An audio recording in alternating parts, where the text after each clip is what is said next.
By Ben Smith, The New York Times. He fit in as well as anyone did at our Los Angeles studio, a place full of ambitious misfits with an unusual gift. They knew how to make web videos people wanted to watch. Related.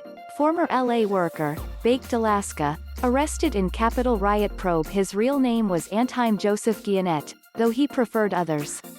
His value to BuzzFeed was clear: he'd do anything for the Vine, the short video platform that had a brief cultural moment before being crushed by Instagram and Snapchat in 2017. Once, he poured a gallon of milk on his face and a clip of it drew millions of views, back when mostly harmless stunts amused millions of American viewers on the platform.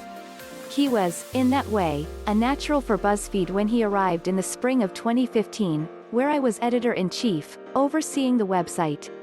Gionet was hired to run the Vine account for our video operation, and his job mostly consisted of editing down to 6 seconds the silly, fun videos his colleagues produced.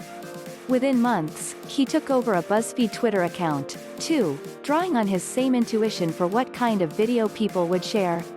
We were better than anyone in those days at making things for social media, mostly lists and quizzes and short videos, but also occasionally spectacular live streams, most famously the one where 2 of my colleagues exploded a watermelon, one rubber band at a time.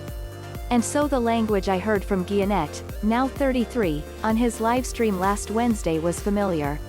"We've got over 10,000 people watching, let's go," he said excitedly.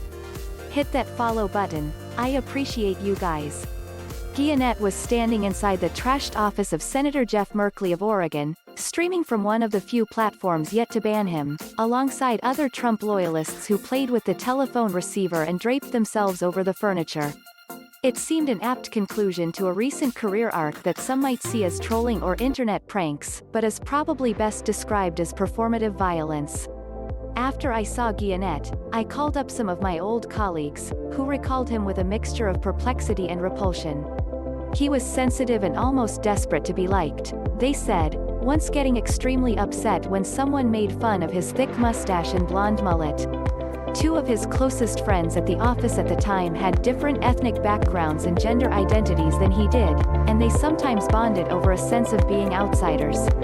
One of those friends remembered him as a sad character who didn't really express political views beyond the broadly bro-ey and insensitive culture of Vine, and who confided that he was haunted by a lonely childhood in Alaska. He seemed, 3 of them said, to be missing something, to be hollow inside. As the 2016 election took hold, he started to flirt with a political persona. He first put a Bernie Sanders portrait on his desk, 2 former colleagues said.